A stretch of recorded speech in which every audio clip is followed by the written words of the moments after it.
Hello বন্ধুরা, আজকে আমরা আলোচনা করব বিক্রিয়া হার বা রিয়াকশন রেট কি। তো প্রথমে এ আর বি বিক্রিয়া করে তৈরি করলো সি প্লাস ডি।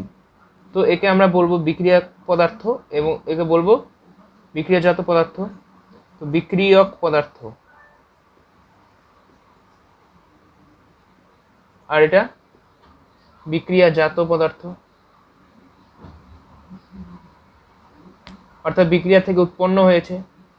তো সময়ের সাপেক্ষে কি হয় যে এ এবং বি এর যে গাঢ়ত্ব আছে সেটা সময়ের সাপেক্ষে হ্রাস পাবে এবং সি এবং ডি অর্থাৎ বিক্রিয়াজাত পদার্থের গাঢ়ত্ব সময়ের সাপেক্ষে অর্থাৎ সাথে সাথে বৃদ্ধি পাবে। তো বিক্রিয়া হারের সংজ্ঞায় এমন বলা হয়েছে যে প্রতি একক সময়ে কোনো বিক্রিয়ায় যে পরিমাণ বিক্রিয়াজাত পদার্থ উৎপন্ন হয় এবং বিক্রিয়ক পদার্থ অন্তর্হিত হয়, অর্থাৎ রিডিউস হবে। ঠিক আছে, তাহলে এটাকে আমরা যদি একটা গ্রাফে প্লট করি এরকম বরাবর, এই বরাবর যদি গাঢ়ত্ব, এই বরাবর যদি সময় প্লট করি, তাহলে বিক্রিয়ক পদার্থের কি হবে? প্রথমে একটা গাঢ়ত্ব তো আছে বিক্রিয়ক পদার্থের, সেই গাঢ়ত্ব সময় সাপেক্ষে হ্রাস পাবে, তো এরকম হবে গাঢ়ত্ব। আর বিক্রিয়াজাত পদার্থ কি হবে? সময় সাপেক্ষে বৃদ্ধি পাবে, তাহলে গাঢ়ত্ব কেমন হবে? এই বরাবর, কারণ জিরোতে জিরোই ছিল, কারণ যখন স্থির ছিল বিক্রিয়াটি, যখন বিক্রিয়াটি সম্পূর্ণ হয়নি তখন বিক্রিয়াজাত পদার্থ তো উৎপন্নই হয়নি। তো এটা হবে বিক্রিয়াজাত পদার্থের গ্রাফ, বিক্রিয়াজাত পদার্থ।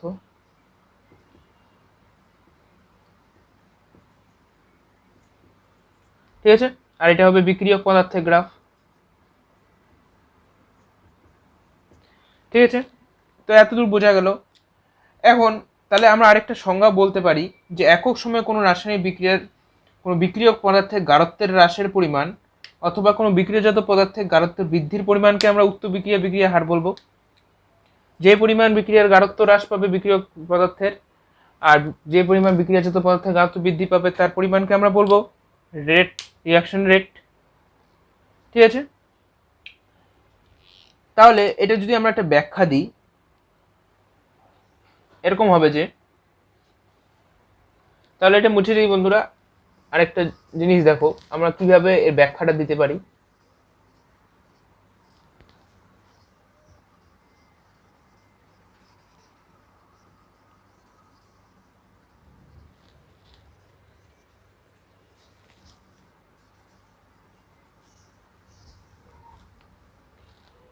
তো এটা ব্যাখ্যা দিতে গেলে আমাদের একটা বিক্রিয়া ধরে নিতে হবে, এ টু বি একটা বিক্রিয়া সংঘটিত হলো, যার বিক্রিয়ক পদার্থ হলো এ এবং বিক্রিয়াজাত পদার্থ হলো বি।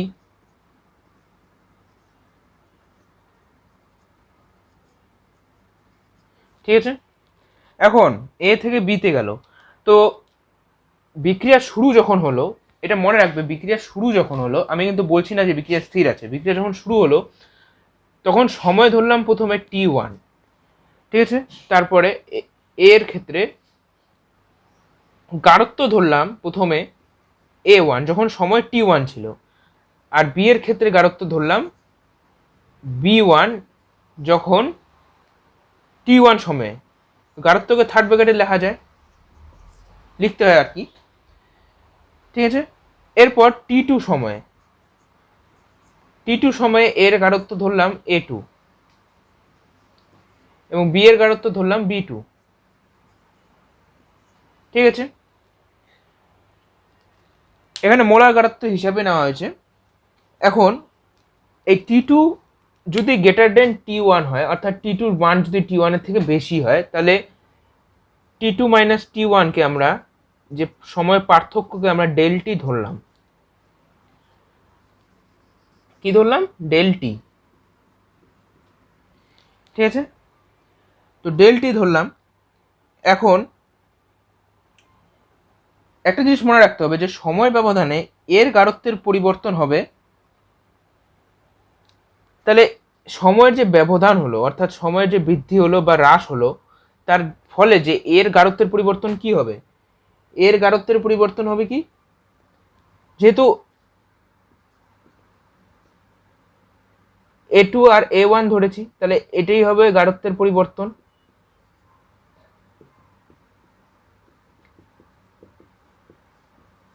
এর মানের ব্যাপারে যাচ্ছি না এখন, যে নেগেটিভ হবে না পজিটিভ হবে, এখনই বলছি এর ব্যাপারটা। তো এটাকে আমরা যদি ধরি, এটা মানে সময় ব্যবধানে যে পরিমাণ গাঢ়ত্বের পরিবর্তন, মোলার গাঢ়ত্ব, তার মানটা এখানে দেওয়া হয়েছে, ঠিক আছে। তাহলে একে আমরা লিখতে পারি ডেল এ,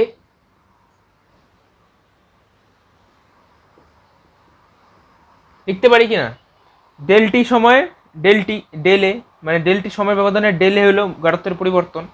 এখন তোমাদের মনে প্রশ্ন আসতে পারে যে A2কে আমরা কেন বৃদ্ধি বা হ্রাসের হিসাবে সাজালাম না, অর্থাৎ অনেক সময় তো বিক্রিয়ার সময় গাঢ়ত্ব হ্রাসও তো হতে পারে, তাহলে তো এটা নেগেটিভ আসা উচিত, কারণ হ্রাস তো হবেই, বিক্রিয়ক পদার্থের হ্রাস ঘটবে এবং বিক্রিয়াজাত পদার্থের গাঢ়ত্ব বৃদ্ধি ঘটবে। এটা তো আমরা পড়লাম গ্রাফের ব্যাপারে, এই যে এরকম ছিল, এরকম গ্রাফ, এটি তো আমরা পড়লাম এখন। তাহলে তাহলে এটা সাইনটা কি হবে, নেগেটিভ হবে, এটা আমরা লিখতে পারি। একইভাবে বি ও বি এর ক্ষেত্রে কি হবে, ডেল টি সময়ে বি এর গাঢ়ত্ব হবে, অর্থাৎ গাঢ়ত্বের পরিবর্তন, বি এর গাঢ়ত্বের পরিবর্তন, দেখা যাচ্ছে তো, হ্যাঁ এখানে লিখি, গাঢ়ত্বের পরিবর্তন হবে B2 মাইনাস B1, এটা তো হবেই, এটা হবে গাঢ়ত্বের পরিবর্তন, এটাকে আমরা এইভাবে লিখতে পারি ডেল বি। এখন তোমরা বলো, তোমরা নিজে নিজেই বলতে পারবে যে এটা পজিটিভ হবে না নেগেটিভ হবে। অবশ্যই পজিটিভ হবে, কারণ এটি বিক্রিয়াজাত পদার্থের গাঢ়ত্ব, তাহলে এটা কি হবে, পজিটিভ হবে। হ্যাঁ দেখা যাচ্ছে তো,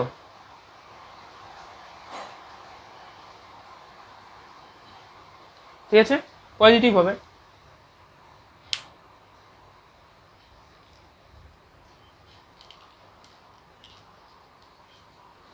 এরপর তাহলে এটা এতদূর ক্লিয়ার। এরপর দেখো,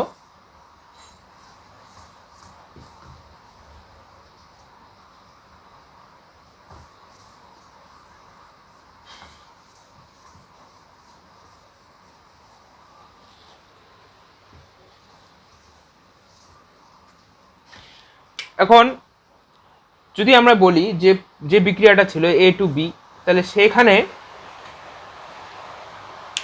এর অন্তর্নিহিত হওয়ার হার কত, মানে যে পরিমাণ গাঢ়ত্ব হ্রাস পাবে, অর্থাৎ আমরা কি সংজ্ঞা পেলাম যে এ বিক্রিয়ক পদার্থের গাঢ়ত্ব অন্তর্হিত হয় বা পদার্থের অন্তর্হিত হয়, অর্থাৎ এ পদার্থ কিছুটা হ্রাস ঘটে, পরিমাণ হ্রাস পায়।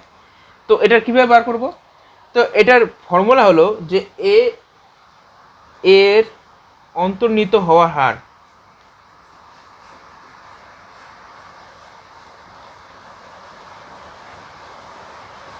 হার, কি হবে, এর গাঢ়ত্বের পরিবর্তন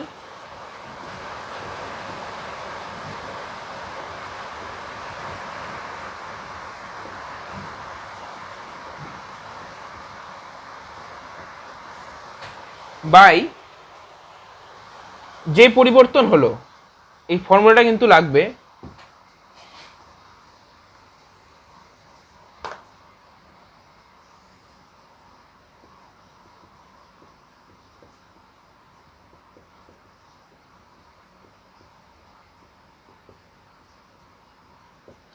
উক্ত পরিবর্তনে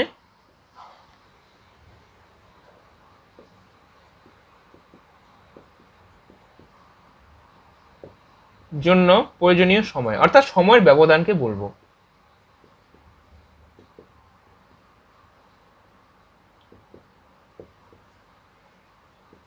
ঠিক আছে, এতটা ক্লিয়ার। এর গাঢ়ত্বের পরিবর্তন বাই উক্ত পরিবর্তনের জন্য প্রয়োজনীয় সময়। তাহলে এটাকে আমরা কি লিখতে পারি? একইভাবে বি এর হবে, তো এর ক্ষেত্রে কি লিখতে পারি? ডেল্টা এ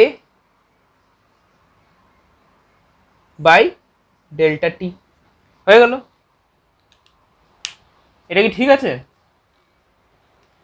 না বন্ধুরা, এটা ঠিক নেই, কারণ এখানে মাইনাস হবে, কারণ ডেল্টা এ আমাদের এসেছিল মাইনাস। ঠিক আছে, তারপর একইভাবে বি এর ক্ষেত্রে কি হবে? বি এর ক্ষেত্রে হবে delta B by delta T. ঠিক আছে,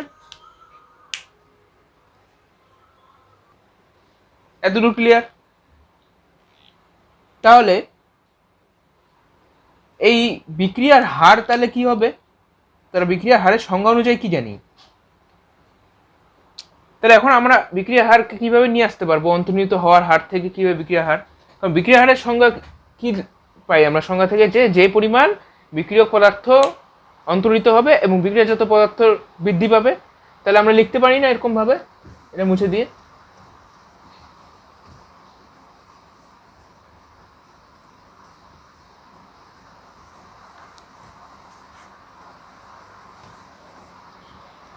তাহলে বিক্রিয়া হার লিখতে পারি। বিক্রিয়া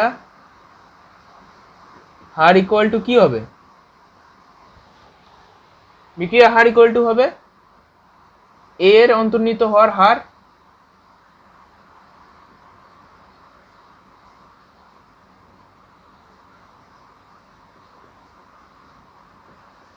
সমান সমান বি এর অন্তর্নিহিত হওয়ার হার। ঠিক আছে, এটা তো সংজ্ঞা অনুযায়ী পাওয়া যায়, সংজ্ঞা থেকে পাই।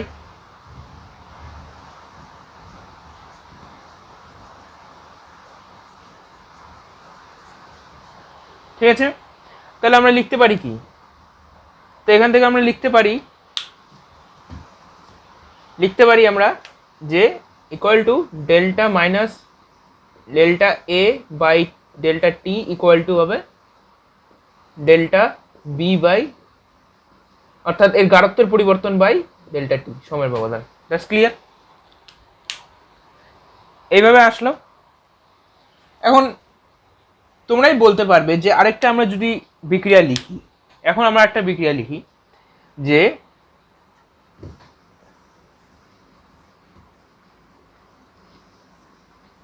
বিক্রিয়ার হার কিন্তু খুব সহজ জিনিস, সেখান থেকে কিন্তু প্রশ্ন আসে আর এমনি উত্তরও করা যায়। আমরা যখন রেট কনস্ট্যান্টের ব্যাপারে যাব তখন এই কনসেপ্টটা কিন্তু লাগবে। তো আরেকটা বিক্রিয়া দেখি, এ প্লাস বি যদি সি প্লাস ডি হয়, তাহলে সেক্ষেত্রে বিক্রিয়ার হার কত হবে, যাকে রেট রিয়াকশন রেট অর্থাৎ আর দিয়ে প্রকাশ করা হয়। এটা ইকুয়াল টু কি হবে? এর গাঢ়ত্বর পরিবর্তন বাই সময়ের ব্যবধান। তাহলে minus of delta A by delta T equal to minus of B by delta T, এটা ডেল্টা হবে একটা,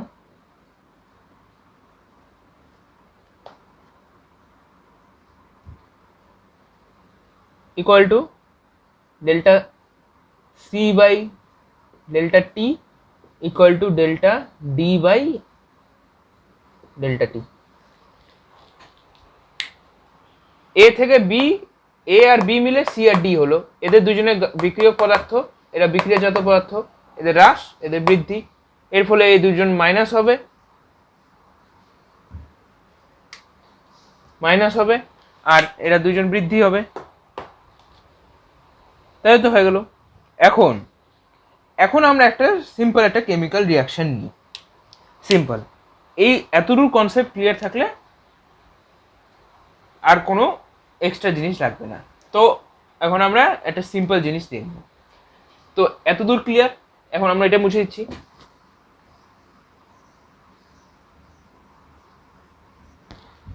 এখন দেখো যে একটা বিক্রিয়া যদি নিই, সিম্পল নিচ্ছি, ধরো NO2 প্লাস CO2 অর্থাৎ না, কার্বন মনোঅক্সাইডের সঙ্গে বিক্রিয়া করবে, CO বিক্রিয়ার ফলে উৎপন্ন হবে NO প্লাস CO2। সিম্পল একটা বিক্রিয়া না হলো। এখন এই বিক্রিয়ার হার তুমি কিভাবে নির্ণয় করবে?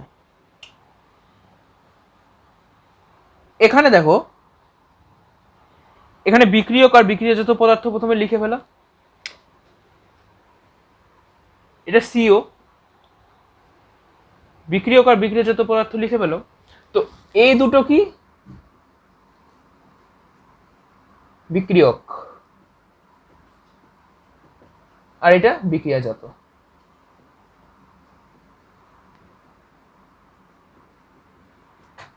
ঠিক আছে, বিক্রিয়ক পদার্থ, বিক্রিয়াজাত পদার্থ। তো এর অন্তর্নিহিত হওয়ার হার বাই, অর্থাৎ এর অন্তর্নিহিত হওয়ার হার আর এর অন্তর্নিহিত হওয়ার হারই হবে বিক্রিয়ার রেট, যেটা সমান হয়। এটা সমান না হলে এটা উৎপন্ন হবে না। তো এখন তোমাদের মনে আসতে পারে যে বিক্রিয়ার হারে বিক্রিয়ক আর বিক্রিয়াজাত পদার্থের কেন সমান হয়? না, সমান হলে যে পরিমাণ হ্রাস পাবে এখানে সেই পরিমাণই না বৃদ্ধি ঘটবে। তাহলে rate constant, sorry, reaction rate কি হবে? একবারে বলি, মাইনাস অফ ডেল্টা কনসেন্ট্রেশন অর্থাৎ গাঢ়ত্ব বাই ডেলটি অর্থাৎ সময়ের ব্যবধান ইকুয়াল টু ডেল্টা মাইনাস হবে, কারণ CO কি বিক্রিয়ক পদার্থ, গাঢ়ত্ব হ্রাস পাচ্ছে, CO বাই ডেল্টা টি। ঠিক আছে, ইকুয়াল টু এটার গাঢ়ত্ব অর্থাৎ অন্তর্নিহিত হওয়ার আর যেটা একই হবে, একই বলো, NO by delta T plus কেন, আরে কি পদার্থ? বিক্রিয়াজাত পদার্থ। আবার কি delta of CO2 by delta T. ঠিক আছে, এতদূর ক্লিয়ার?